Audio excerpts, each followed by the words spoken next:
Hi folks, sorry, no video yesterday, just got caught up in all sorts of stuff, knitting mostly.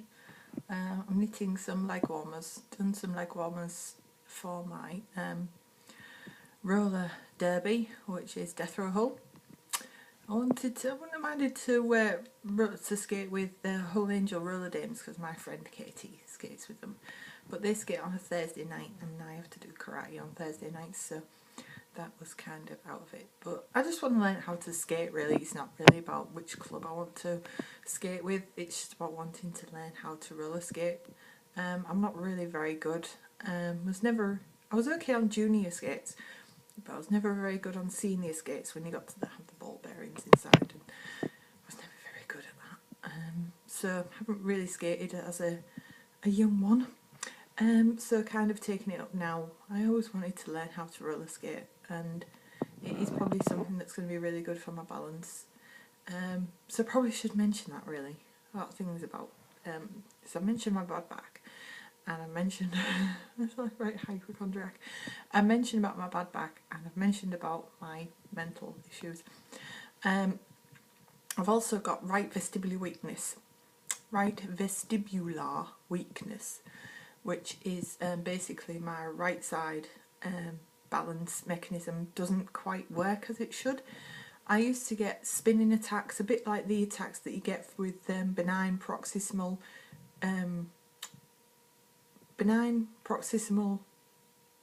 vertigo, BPPV, benign paroxysmal positional vertigo. That's all, BPPV, and that's what I thought I had for a long time was BPPV. But I went to see the local ENT, nose and throat specialist, and did Dax Halpike, which is one of the diagnostic tests for BPPV, and it was negative. But I used to get these spinning attacks where the world just would go for it, and you would just lose all disorientation and then feel nauseous, and it was just absolutely, they are horrible. Anybody who has vertigo, which is not a fear of heights, it's to do with your your balance in your ear. Proper vertigo. If anybody has BPPV or any kind of vestibular problem, I just so feel for you, I really do. It's a horrible, horrible thing to have. And for about 5 years it was like, oh, it's your panic attacks, it's your stress, it's your depression, there's nothing wrong with you. And it's like, well, no, it's not. This is physical. You know, I know when I'm having a panic attack. I know what the triggers are. I know what it's like. But this was just utterly, utterly random. Utterly random. You know, I could have them when I was happy. I could have them when I was sad. I could have them watching TV. I could have them, you know, turning over in bed. And it was just out of sheer bloody mindedness that I said, no, I want a second opinion.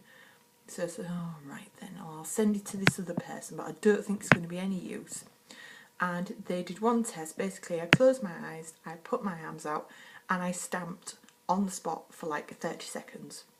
And I ended up turning around to my right. I think it was on my left. Basically, I wasn't stood. And from that, he said, you've got right vestibular weakness. Which was like, oh, thank you, I am not going crazy, this thing. And basically I saw a vestibular rehab nurse, and we did a load of exercises. I would hold my finger in front of my face and like this, watching the finger for weeks, and then basically drop in, like, you know, the stupid thing you do in pubs when you're drunk. You get a broomstick and you put your head on it and you walk around. Similar sort of thing. You put a coin or something in the middle of the floor and you make a circle. You walk in a circle around it while you're watching the thing on the floor. Basically, it's just something to keep you focused. And you walk about a metre away in a circle around the coin or car keys or pen or whatever you happen to have on you.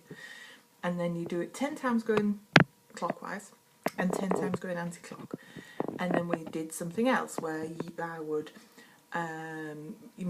put my feet together and then go forwards with my foot and back to side and back, back, and then together, and then to make a star, and then do it with the other leg, or standing on one leg, and then standing on the other leg, and then trying to do things like I do kicks and stuff, and then standing on a cushion and trying to stand on one leg. Now that is really, really hard for somebody like me, standing on the cushion with obviously the supporting leg on a cushion and trying to stand on one leg. That is really, really hard. But after that, it got to be a manageable thing.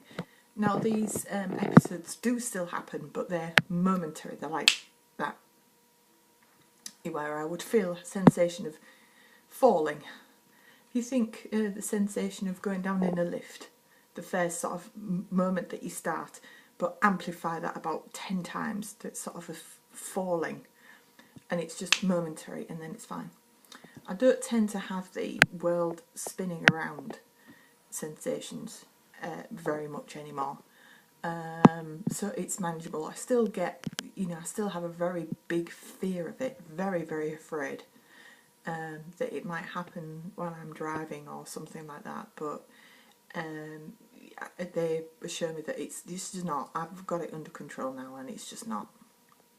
So that's a bit about my right vestibular weakness, which is something I just live with, and I have to keep doing the exercises and things just to keep my brain relearning to compensate for the fact that this side of my balance just doesn't work as it should anymore, which can make things interesting sometimes. And I have really bad balance. I've had bad balance before, but I just have really bad balance.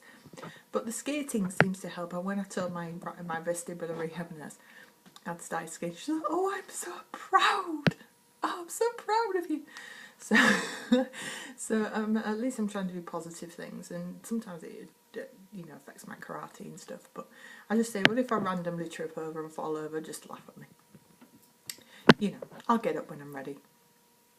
There's nothing much I can do about it, but it's getting a lot better. So yeah, it's like, if you're struggling to get a diagnosis about it, just be bullheaded and say, look, stop fucking around with me and tell me what is going on, and stop telling me that it's all in your head, it's stress, it's depression, you're just imagining it.